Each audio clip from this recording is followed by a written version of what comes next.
जय श्री कृष्णा, जय ग्यारस माता। में हम आपके लिए रमा एकादशी की व्रत कथा लेकर आए हैं। एक समय धर्मराज युधिष्ठिर और भगवान श्री कृष्ण के बीच अति महत्वपूर्ण संवाद हो रहा था। महाराज युधिष्ठिर बोले, हे मधुसूदन, कार्तिक कृष्ण एकादशी के महत्व के बारे में आप मुझे बताएं। तब भगवान श्री कृष्ण बोले, हे राजन, कार्तिक कृष्ण एकादशी का नाम रमा है। ये बड़े से बड़े पापों का नाश करने वाली है। मैं आपको रमा एकादशी की एक प्राचीन कथा सुनाता हूँ, ध्यान पूर्वक सुनिए। प्राचीन काल में मुचुकुंद नाम का एक राजा था, जिसकी मित्रता इंद्र, कुबेर, यम, वरुण आदि से थी। यह राजा बहुत धर्मात्मा, विष्णु भक्त और न्याय प्रिय था। राजा मुचुकुंद की एक कन्या थी, जिसका नाम चंद्रभागा था। उसका विवाह चंद्रसेन के पुत्र शोभन के साथ हुआ था। एक समय शोभन ससुराल आया। उन दिनों पुण्यदायी रमा एकादशी आने वाली थी। जब व्रत का दिन समीप आ गया तो चंद्रभागा अत्यंत सोच में पड़ गई। मेरे पति बहुत दुर्बल हैं और मेरे पिता की आज्ञा अति कठोर। वो इस एकादशी का व्रत कैसे कर पाएंगे? तभी राजा मुचुकुंद ने ढोल बजवाकर सारे राज्य में रमा एकादशी के व्रत की घोषणा करवा दी। घोषणा सुनते ही शोभन को अत्यंत चिंता हुई। वो अपनी पत्नी से कहने लगा, प्रिय, अब हमें क्या करना चाहिए? मैं किसी भी प्रकार भूख सहन नहीं कर सकता। यदि मैं भूखा रहा तो मेरे प्राण निकल जाएंगे। ये सुनकर चंद्रभागा बोली, स्वामी, मेरे पिता के राज्य में एकादशी के दिन कोई भी भोजन नहीं करता। हाथी, घोड़ा, ऊंट, बिल्ली, गौ आदि भी अन्न जल ग्रहण नहीं कर सकते। फिर मनुष्य का तो कहना ही क्या है। यदि आप भोजन करना चाहते हैं तो किसी दूसरे स्थान पर चले जाइए, क्योंकि यदि आप यहाँ रहेंगे तो आपको अवश्य व्रत करना पड़ेगा। ये सुनकर शोभन कहने लगा, अब जो भाग्य में लिखा है उसे कोई नहीं टाल सकता। मैं यह व्रत अवश्य करूंगा। इस प्रकार से विचार कर शोभन ने भी व्रत रख लिया। जब सूर्य नारायण अस्त हुए तब तक वह भूख प्यास से अत्यंत पीड़ित हो गया। प्रातःकाल होते होते शोभन के प्राण निकल गए।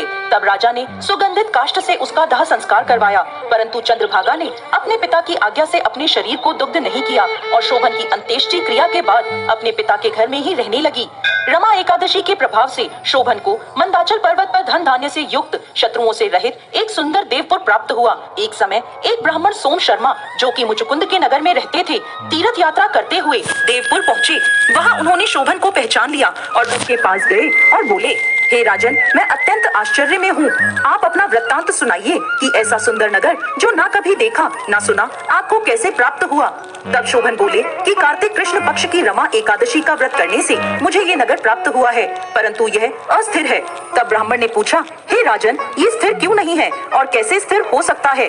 तब शोभन बोले, मैंने रमा एकादशी का व्रत श्रद्धा रहित होकर किया है, इसीलिए यह सब अस्थिर है। यदि आप मुचुकुंद की कन्या चंद्रभागा को यह सब वृत्तांत कहें तो यह स्थिर हो सकता है।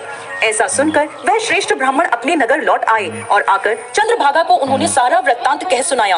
ब्राह्मण के वचन सुनकर चंद्रभागा बड़ी प्रसन्नता से ब्राह्मण से कहने लगी, हे ब्राह्मण, यह सब बातें आपने प्रत्यक्ष देखी हैं या स्वप्न की बातें कर रहे हैं? ब्राह्मण कहने लगे, हे पुत्री, मैंने तुम्हारे पति को प्रत्यक्ष देखा है, साथ ही साथ उनका अविस्मरणीय नगर भी देखा है। चंद्रभागा कहने लगी, हे विप्र, आप मुझे वहाँ ले चले। मुझे पतिदेव के दर्शन की तीव्र लालसा है। मैं अपने किए हुए पुण्य से उस नगर को स्थिर बना दूंगी।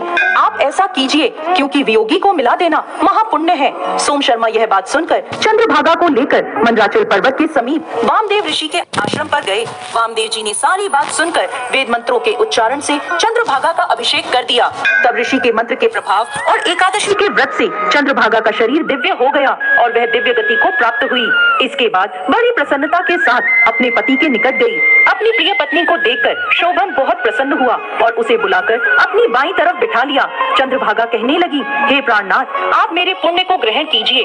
अपने पिता के घर जब मैं 8 वर्ष की थी, तब से विधि पूर्वक एकादशी के व्रत को श्रद्धा पूर्वक करती आ रही हूँ। इस पुण्य के प्रताप से आपका यह नगर स्थिर हो जाएगा तथा समस्त कार्यों में युक्त होकर प्रलय के अंत तक रहेगा। इस प्रकार चंद्रभागा अपने उस राज्य में आनंद पूर्वक अपने पति के साथ रहने लगी। कथा का समापन करते हुए अपने पति के साथ रहने लगी।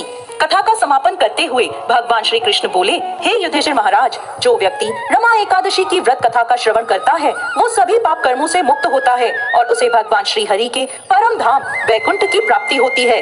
इसलिए अति पुण्यशाली रमा एकादशी का पालन प्रत्येक व्यक्ति को अवश्य करना चाहिए। कार्तिक मास में आने